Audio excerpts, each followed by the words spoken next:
Something wonderfully magical is in the air, isn't it? Yeah. You know, we're feeling it here in this arena, but it's spreading all across this country we love. A familiar feeling that's been buried too deep for far too long. You know what I'm talking about. It's the contagious power of hope. The anticipation, the energy, the exhilaration of once again being on the cusp of a brighter day.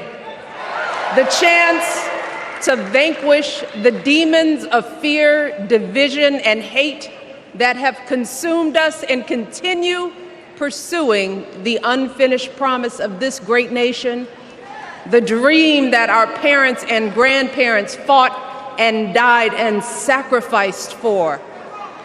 America, hope is making a comeback. Yeah.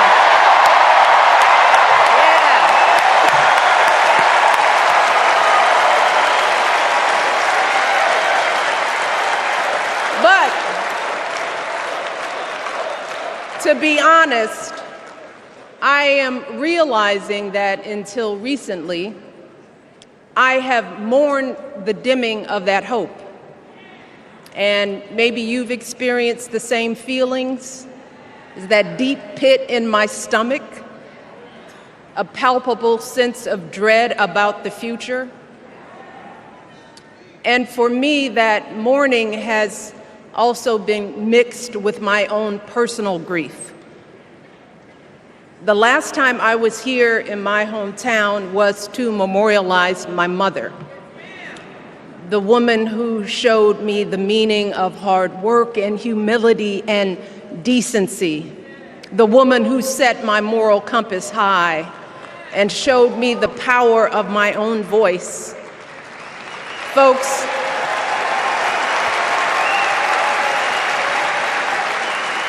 I still feel her loss so profoundly.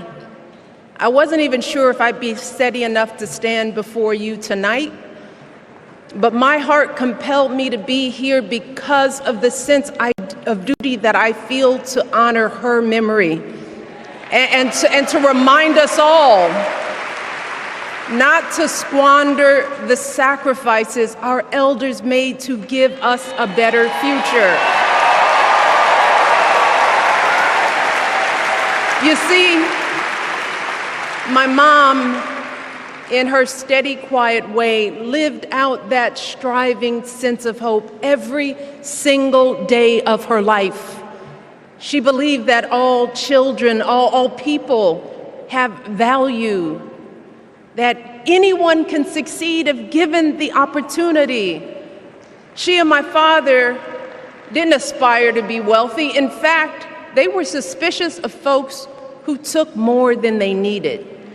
They understood that it wasn't enough for their kids to thrive if everyone else around us was drowning. So my mother volunteered at the local school. She always looked out for the other kids on the block. She was glad to do the thankless, unglamorous work that for generations has strengthened the fabric of this nation. The belief that if you do unto others, if you love thy neighbor, if you work and scrape and sacrifice, it will pay off. If not for you, then maybe for your children or your grandchildren. You see, those values have been passed on through family farms and factory towns, through tree-lined streets and crowded tenements, through prayer groups and National Guard units and social studies classrooms. Those were the values my mother poured into me until her very last breath. Kamala Harris and I built our lives on those same foundational values. Even though our mothers grew up an ocean apart, they shared the same belief in the promise of this country. That's why Her mother moved here from India at 19. It's why she taught Kamala about justice, about the obligation to lift others up, about our responsibility to give more than we take. She'd often tell her daughter, "Don't sit around and complain about things, do something." So, with that voice in her head, Kamala went out and she worked hard in school, graduating from an HBCU, earning her law degree at a state school. And then she went on to work for the people, fighting to hold lawbreakers accountable, strengthening the rule of law, fighting to get folks better wages, cheaper prescription drugs, a good education, decent health care, child care, elder care. From a middle-class household, Kamala worked her way up to become Vice President of the United States of America. My girl, Kamala Harris, is more than ready for this moment. She is one of the most qualified people ever to seek the office of the presidency. And she is one of the most dignified. A tribute to her mother, to my mother, and to your mother too. The embodiment of the stories we tell ourselves about this country. Her story is your story. It's my story. It's the story of the vast majority of Americans trying to build a better life.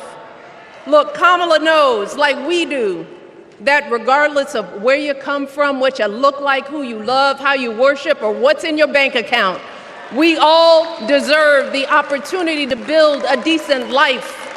All of our contributions deserve to be accepted and valued. Because no one has a monopoly on what it means to be an American. No one.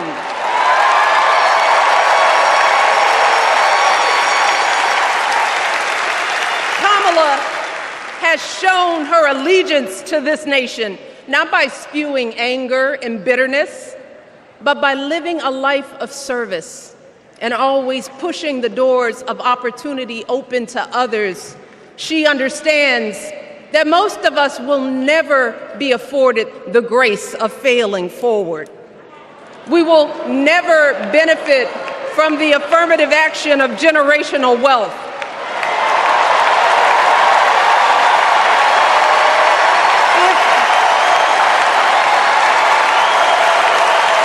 If we bankrupt a business or choke in a crisis, we don't get a second, third, or fourth chance. If things don't go our way, we don't have the luxury of whining or cheating others to get further ahead. No. We don't get to change the rules so we always win. If we see a mountain in front of us, we don't expect there to be an escalator waiting to take us to the top. No. We put our heads down. We get to work. In America, we do something. And throughout her entire life, that's what we've seen from Kamala Harris.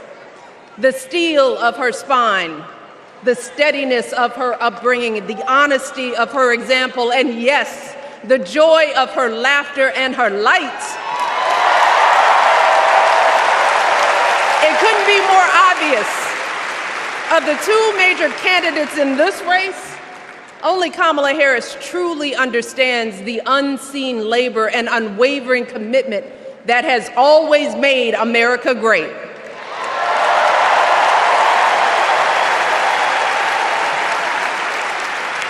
Now, unfortunately, we know what comes next. We know folks are going to do everything they can to distort her truth. My husband and I sadly know a little something about this.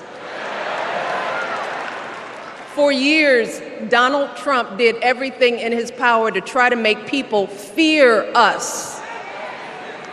See, his limited, narrow view of the world made him feel threatened by the existence of two hard-working, highly educated, successful people who happen to be black.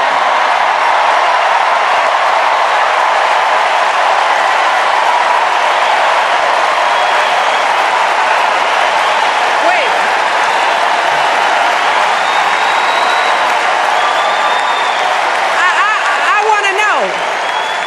I want to know.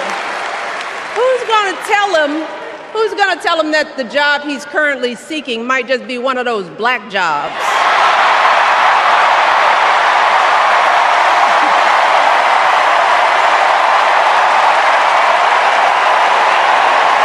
Look,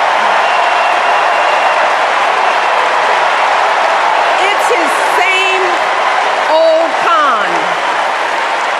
His same old con. Doubling down on ugly, misogynistic, racist lies as a substitute for real ideas and solutions that will actually make people's lives better. Look, because cutting our health care, taking away our freedom to control our bodies, the freedom to become a mother through IVF like I did, those things are not going to improve the health outcomes of our wives, mothers, and daughters. Shutting down the Department of Education, banning our books, none of that will prepare our kids for the future. Demonizing our children for being who they are and loving who they love, look, that doesn't make anybody's life better.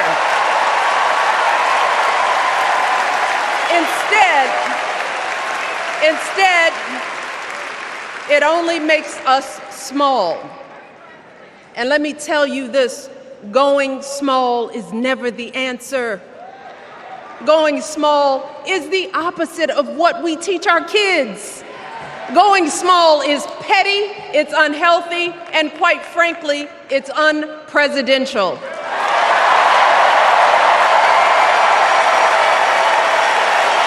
So, why would any of us accept this from anyone seeking our highest office? Why would we normalize that type of backward leadership? Doing so only demeans and cheapens our politics. It only serves to further discourage good, big-hearted people from wanting to get involved at all. America, our parents taught us better than that, and we deserve so much better than that. That's why we must do everything in our power to elect two of those good, big-hearted people. There is no other choice than Kamala Harris and Tim Walz. No other choice.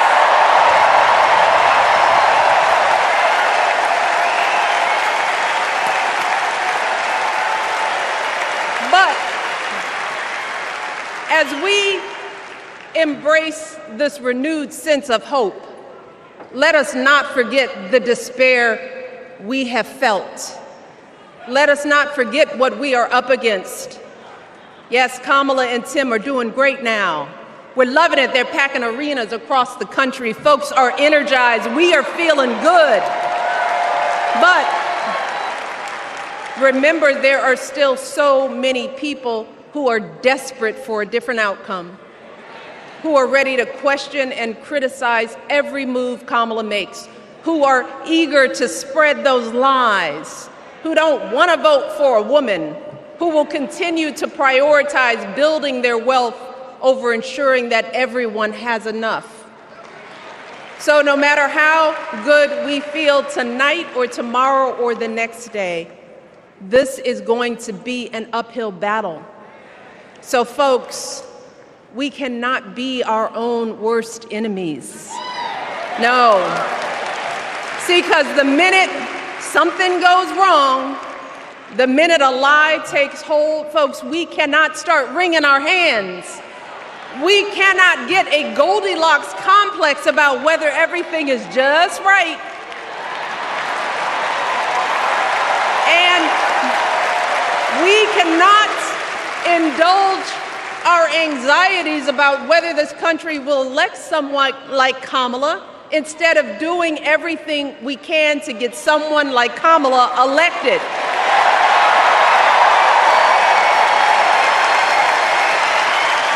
Kamala and Tim, they have lived amazing lives. And I am confident that they will lead with compassion, inclusion, and grace. But they are still only human. They are not perfect. And like all of us, they will make mistakes. But luckily, y'all, this is not just on them. This is up to us, all of us, to be the solution that we seek. It's up to all of us to be the antidote to the darkness and division. Look, I don't care how you identify politically, whether you're Democrat, Republican, Independent, or none of the above.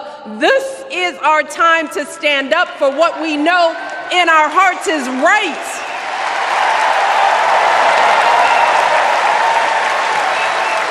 To stand up, not just for our basic freedoms, but for decency and humanity, for basic respect, dignity, and empathy, for the values at the very foundation of this democracy. It's up to us to remember what Kamala's mother told her.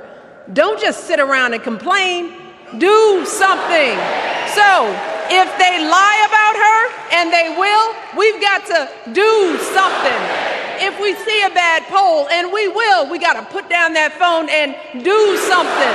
If we start feeling tired, if we start feeling that dread creeping back in, we got to pick ourselves up, throw water on our face, and what? We only have 2.5 months, y'all, to get this done. Only 11 weeks to make sure every single person we know is registered and has a voting plan. So, we cannot afford for anyone America to sit on their hands and wait to be called.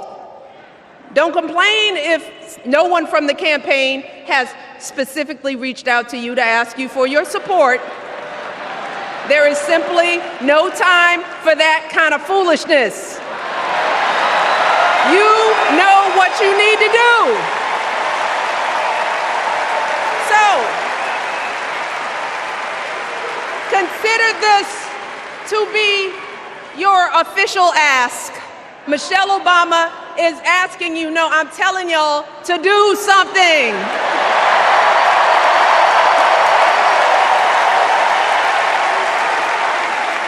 Because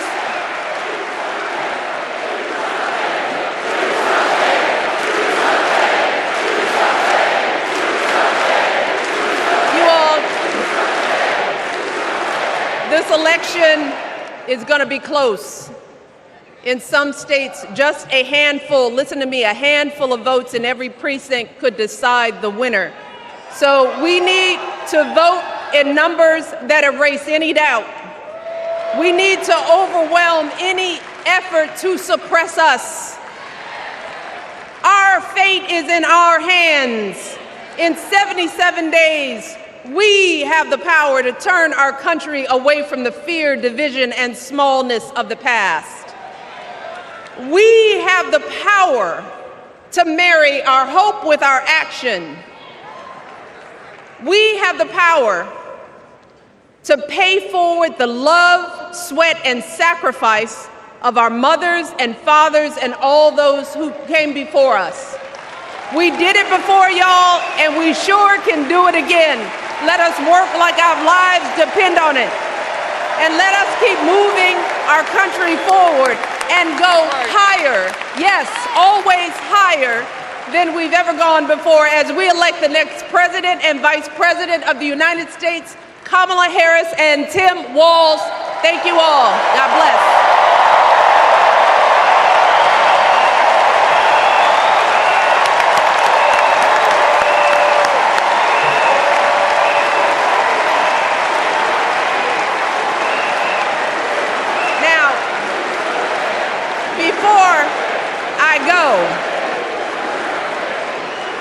one more job tonight.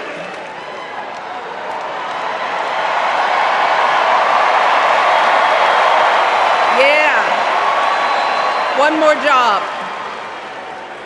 You all, thank you for all the love, but it is now my honor to introduce somebody who knows a whole lot about hope.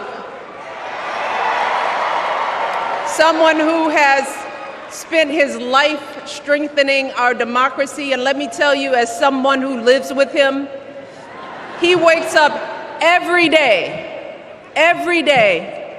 and thinks about what's best for this country. Please welcome America's 44th president and the love of my life, Barack Obama.